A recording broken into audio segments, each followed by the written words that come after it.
नमस्कार विद्यार्थियों। आज हम छोटी सी हमारी नदी कविता का पठन करेंगे।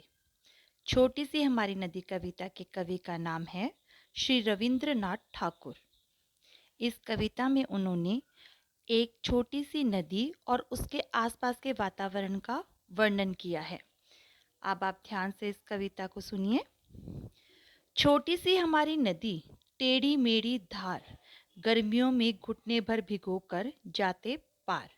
एक छोटी सी नदी है जिसकी धार सीधी नहीं है, कभी वह इधर मुड़ती है कभी उधर, यानी कि टेढ़ी मेढ़ी धार है।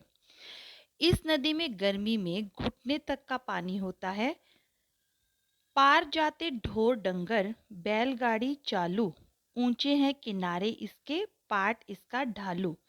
क्योंकि इस नदी में घुटने तक पानी है, इसीलिए सभी लोग, ढोर डंगर यानी कि जानवर, बैलगाड़ी एक किनारे से दूसरे किनारे पर बड़ी ही आसानी से चले जाते हैं।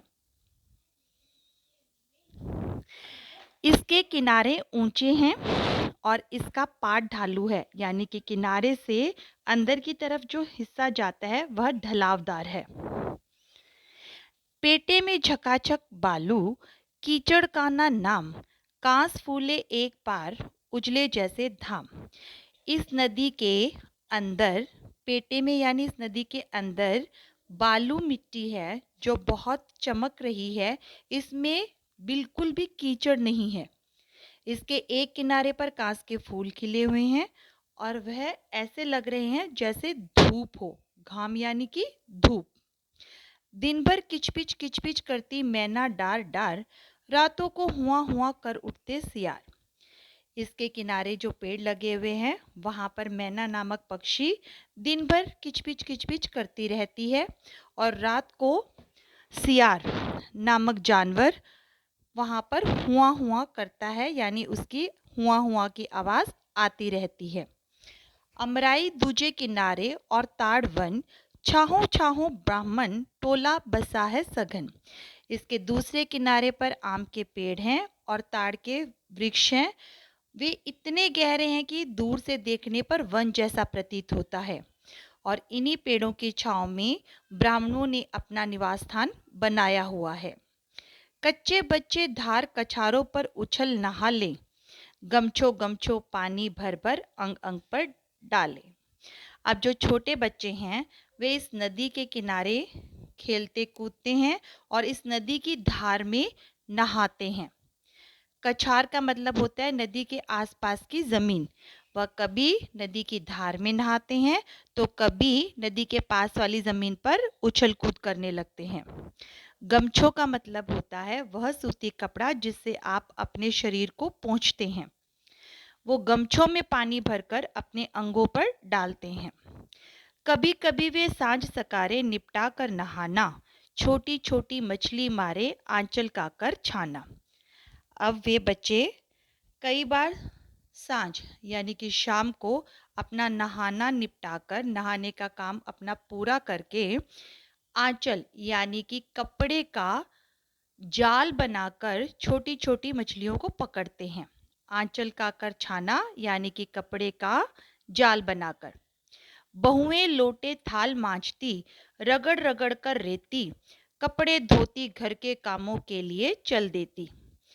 अब सिर्फ वहाँ पर बच्चे ही उछल कूद नहीं करते, बच्चे ही मछलियाँ पकड़ने का काम नहीं करते। अब वहाँ पर बहुएं वह भी आती हैं अपने कामों के लिए। वे क्या काम करती हैं? वे वहाँ पर बर्तन रेत से रगड़ रगड़ कर मांजती हैं, कपड़े धोती हैं। अपना ये काम पूरा करने के बाद वे अपने घर के काम करने के लिए घर की ओर चल देती हैं। जैसे ही आषाढ़ बरसता, भर नदियाँ उतराती, मतवाली सी छूटी चलती तेज धार दन नाती। अभी तक जो वर्णन किया गया था वह गर्मी के मौसम का था कि गर्मी के मौसम में नदी और नदी के आसपास का वातावरण कैसा रहता है। अब आषाढ़ का महीना शुरू हो गया है और वर्षा आरंभ हो गई है। आषाढ़ में जब वर्षा होती है तो जिस नदी में घुटनों तक पानी था, अब उस नदी में पानी तेज धारा के साथ बहता है और जब पानी तेज धारा के साथ बहता है तो वहाँ पर बहुत तेज आवाज़ होती है। वेग और कलकल के मारे उठता है कोलाहल, गंदले जल में घिरनी भंवरी भंवराती है चंचल। अब गर्मी के मौसम में जिस नदी में साफ पानी था, उस नदी में अब वर्षा का जब पानी आ गया, तो वर्षा का पानी नदी के किनारों पर जो गंदगी है उसे भी नदी के अंदर ले आता है, जिससे साफ पानी गंदला हो जाता है। और क्योंकि नदी की धार अब तेज हो जाती है, तो उसके अंदर गोल गोल चक्कर बनने लगते हैं, जिन्हें हम घिरनी और भंवरी कहते हैं। दोनों पारों के वन वन में मच जाता है रोला, वर्षा के उत्सव में सारा जग उठता है टोला। अब वर्षा के मौसम में क्योंकि नदी की धार तेज हो गई है, उसकी भी आवाज़ तेज हो गई है।